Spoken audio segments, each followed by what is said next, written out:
আপনি নিশ্চয়ই দেখেছেন যে জাতীয় ঐক্যমত্য কমিশন একটা গঠন করা হয়েছে প্রধান উপদেষ্টার নেতৃত্বে, এবং যতগুলি প্রথম দিকে যে 6টা কমিশন হয়েছিল সেই 6টা কমিশনে যারা চেয়ারম্যান ছিলেন তাদেরকে সদস্য করে একটা জাতীয় ঐক্যমত্য কমিশন গঠন হয়েছে।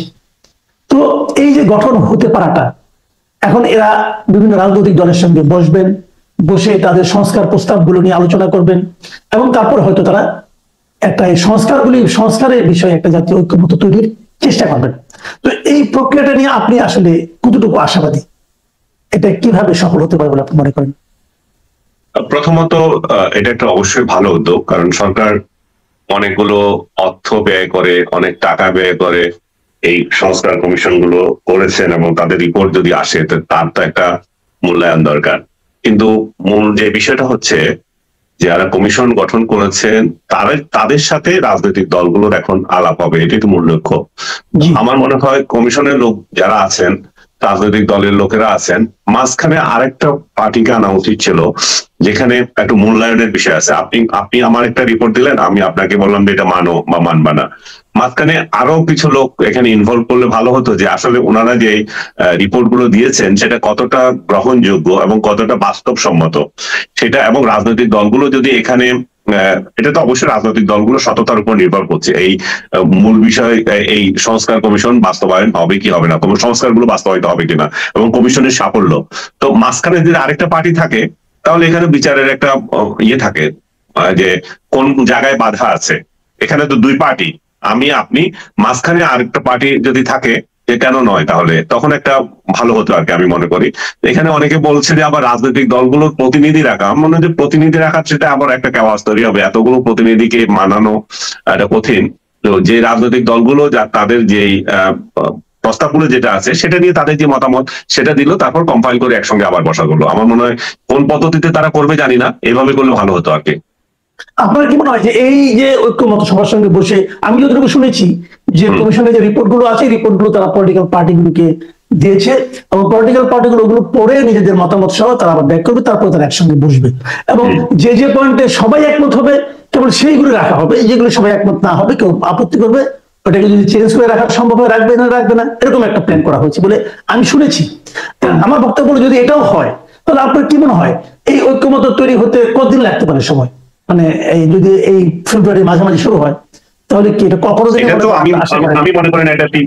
আমি মনে করি না এটা 3 মাসের বেশি লাগার কথা, কিন্তু যে কমিশন গঠন করেছে তার সময় দিয়েছে 6 মাস। আমি মনে করি যেগুলো কালক্ষেপণ করা। আপনি কমিশন করতে এতদিন লাগালেন, আবার কমিশনের রিপোর্টটা নিয়ে বসে একটা সিদ্ধান্তে আসতে আবার 6 মাস, তার মানে ওই 6 মাস পরে বলবে যে আবার 6 মাস আমাদের সময়, আমাদের আরো আলোচনার দরকার আছে। আমি মনে হচ্ছে সরকার এই সময় ক্ষেপণের যে বুদ্ধি নিয়েছে, বা বুদ্ধি বলবো না, যে সিদ্ধান্ত নিয়েছে সেগুলো ভালো হচ্ছে না। দেশের রাজনৈতিক পরিস্থিতি যেভাবে যাচ্ছে, সরকারের জনপ্রিয়তা যেভাবে কমছে, তাতে আমি মনে করি যে একটা সুষ্ঠু নির্বাচন দিয়ে ন্যূনতম সংস্কারগুলো করে সরকারের বিদায় নেওয়া উচিত। এত দীর্ঘ টাইম যদি দিতে থাকে, একটা মানে আম ছালা দুইটাই চলে যায় কিনা এই ধরনের সন্দেহ অনেকে করেন। মানে কার আম ছালা যাবে, মানে কার জন্য ভালো হচ্ছে না, মানে জনগণের ভালো হচ্ছে না।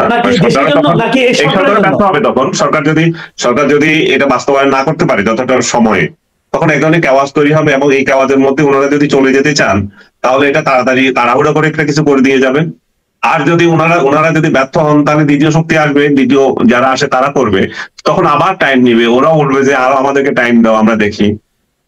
এইটাই চলতে থাকবে। কিন্তু আমার মনে হয় যে এই কাঠামোর মধ্যে যত তাড়াতাড়ি সম্ভব সংস্কার গুলো বাস্তবায়ন করে, গ্রহণযোগ্য সংস্কার গুলো বাস্তবায়ন করে নির্বাচন দিয়ে এই সরকারে চলে যাওয়া উচিত। আচ্ছা, যদি আপনি নির্বাচনের কথা বলেন, বিএনপি একটা কথা বলেছিল যে তারা ডিসেম্বরের মধ্যে নির্বাচন হবে বলে তারা প্রধান উপদেষ্টার কথা থেকে বুঝতে পেরেছেন, সেই ধরনের একটা ধারণা ওনারা দিয়েছেন সাংবাদিকদেরকে।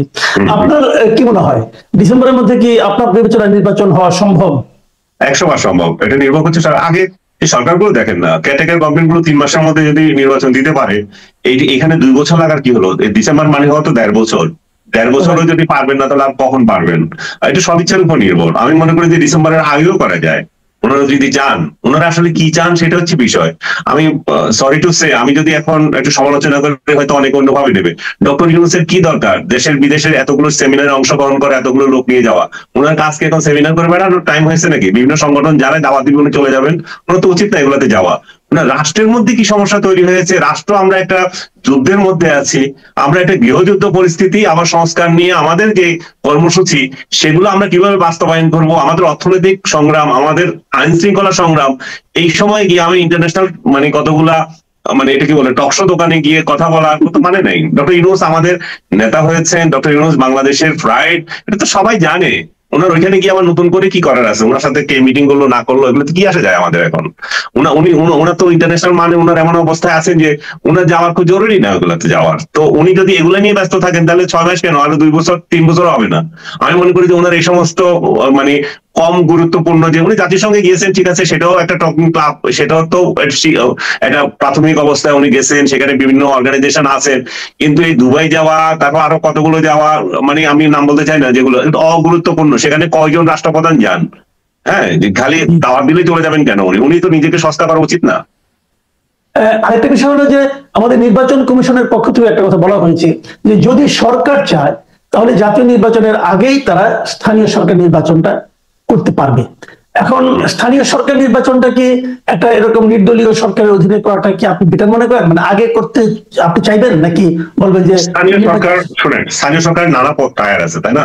একটা ইউনিয়ন পরিষদ, উপজেলা আছে, তারপরে সিটি কর্পোরেশন গুলো আছে। আমি মনে করি যে এই মুহূর্তে আজকে আমি দেখলাম জামাতে ইসলামও চাচ্ছে যে স্থানীয় সরকার নির্বাচন, তো স্থানীয় সরকার নির্বাচন হতে পারে। আর বিএনপি এখন চায় না, তারা মনে করে যে সরকার আসলে করবে। ওভারঅল যদি করতে পারে ভালো, কিন্তু এই বড় টাস্ক সরকারের না নেওয়াই উচিত। তাদের যেটা করা উচিত 5-6টা আমাদের যে সিটি কর্পোরেশন আছে সেগুলাই নির্বাচন করা।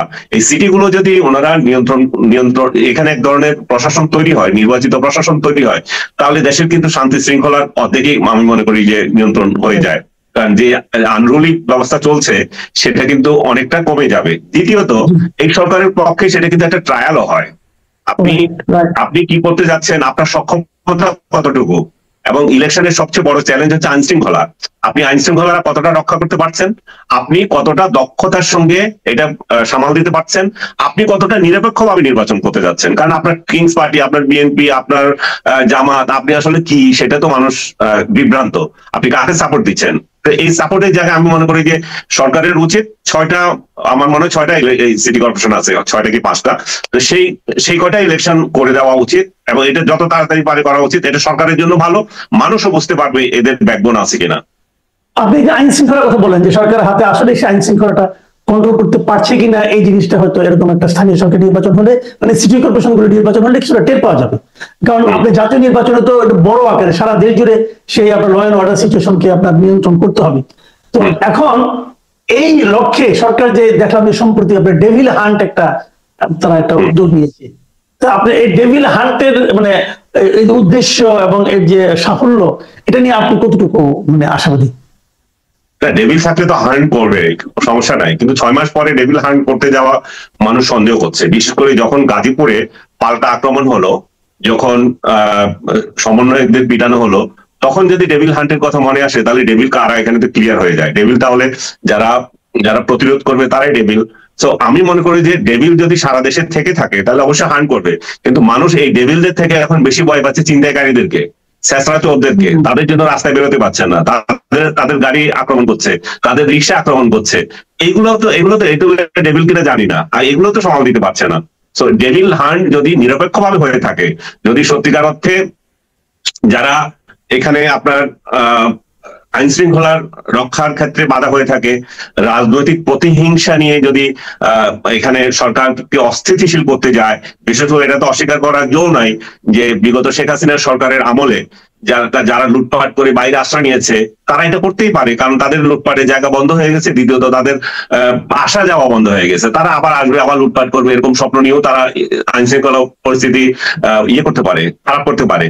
কিন্তু সরকার যদি একটা নিরপেক্ষভাবে করে তাহলে ঠিক আছে, অনিরপেক্ষভাবে করলে শুধুমাত্র আওয়ামী লীগ ধরে ধরে করবো এই নিয়তে যদি করে থাকে তাহলে এই ডেভিল হান্ট উল্টা হয়ে যাচ্ছে। আর দ্বিতীয়ত, ডেভিল কি শুধু এক দলে আছে? এখন তো 5 তারিখের পরে দেখা গেছে যে সব জায়গা দখল হয়ে গেছে। এই ডেভিল গুলো কি সরকার চোখে দেখতেছে না? যে টেবিল আওয়ামী লীগের যেগুলো দখল করেছিল সেগুলো তো এখন জামাত আর বিএনপির হাতে, বিশেষ করে বিএনপি বসে গেছে, প্রশাসনে জামাত বসে গেছে, বিএনপিও আছে একটুখানি। তো এই টেবিল গুলো কারা? এই টেবিল গুলো তো সরকার চেনে। এখন টেবিল যদি হয় শুধু আওয়ামী লীগ, তাহলে তো একটা প্রশ্ন আসবেই, শুধু দেশে আসবে না, আন্তর্জাতিক ভাবে প্রশ্ন আসবে। আমি আপনাকে শেষ প্রশ্নটা করছি এখন, সেটা হলো আমরা তাহলে বুঝতে পারছি আমরা একটা নির্বাচনের দিকে অগ্রসর হচ্ছি। নির্বাচন তো হবে, এটা সময়টা একটা হয়তো ফ্যাক্টর হতে পারে, 6 মাসই হোক অথবা 8 মাসই হোক, হবে একটা নির্বাচন। তো এই নির্বাচনটা আসলে কোন সরকারের অধীনে হবে? আমরা সবাই ধরে নিয়েছিলাম ডক্টর ইউনূস সরকারের অধীনে নির্বাচন হবে, কিন্তু এর মধ্যে আমরা দেখলাম ডক্টর ইউনূস ছাত্রদের একটা দলের ব্যাপারে ওনার নিজের একটা দুর্বলতার কথা উনি প্রকাশ করেছেন, দল তৈরির ব্যাপারে তাদেরকে উৎসাহ দিয়েছেন। তখন কিন্তু এই জিনিসটা কিন্তু মির্জা ফখরুল ইসলাম আলমগীর বলেছেন, যদি এই সরকার নিরপেক্ষতা ধরে রাখতে না পারে তাহলে নতুন সরকারের অধীনে নির্বাচন হবে। তো আপনি কি মনে করেন এই সরকার কি এখন পর্যন্ত তার নিরপেক্ষতা ধরে রাখতে পেরেছে অথবা আগামীতে পারবে বলে আপনার মনে হয়?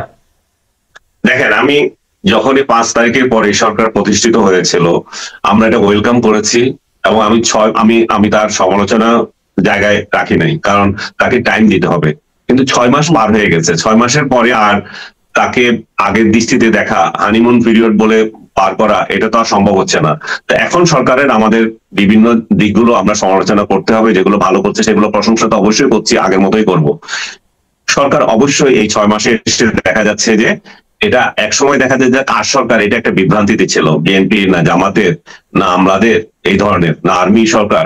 এখন দেখা যাচ্ছে যে সরকার আসলে কারোরই না, কিন্তু আপনি যেটা বললেন, কেউ কেউ আশকারা পাচ্ছে। এই যে ডেভিল হান্টের যে কর্মসূচিটা যেদিন আসলো, সেটাতেও তো বোঝা যায় যে সরকার একটা বিশেষ পক্ষকে সুবিধা দিচ্ছে, এবং স্বরাষ্ট্র প্রতিমন্ত্রীর স্বরাষ্ট্র উপদেষ্টার পদত্যাগ দাবি করা হলো, তখন পরিস্থিতি আবার অন্যরকম হয়ে গেল।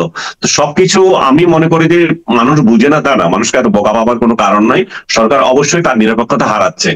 সরকার বিএনপি আওয়ামী লীগের প্রতি তো নাই, বিএনপি এবং জামাতের প্রতি একবার একদিকে গেলেও এখন যেটা তাদের মানে করা উচিত, সেটা হচ্ছে রাজনৈতিক দলের সাথে তার সম্পৃক্ততা একেবারে নিউট্রাল রাখা। এখন যারা নতুন দল করবে তাদেরকে এই সরকার থেকে বাইরে রাখা, নতুবা বলে দেওয়া যে ভাই আমরা এদেরকে আনতে চাই, সরাসরি বলা, তাহলে সেটাও অন্য ধরনের একটা মিনিং হয় যে ওনারা বিপ্লব করছে, বিপ্লবের সরকার থাকবে, বিপ্লবী সরকারকে আমরা আনতে চাই। কিন্তু এই ধরনের লুকোচুরি করে যদি ইলেকশন করে, সেটা দেশে যেরকম গ্রহণযোগ্য হবে না, আন্তর্জাতিক ভাবে গ্রহণযোগ্য হবে না। অনেক ধন্যবাদ জনাব আনিস আলমগীর। প্রিয় দর্শক, আপনারা শুনলেন যে আমাদের এই সামনে যে সংস্কার নিয়ে যে ঐক্য কমিশন গঠন, অথবা সামনে নির্বাচন, স্থানীয় নির্বাচন, সরকারের নিরপেক্ষতা, এই সমস্ত বিষয় নিয়ে সাংবাদিক আনিস আলমগীরের ব্যাখ্যা, এগুলো আপনাদের কাছে কেমন লাগবে আমি জানি না, তবে আপনারা আপনাদের মতামত জানাতে পারেন আমাদের কাছে, সেগুলো নিয়ে আমরা পরবর্তীতে আবার আলোচনা করব।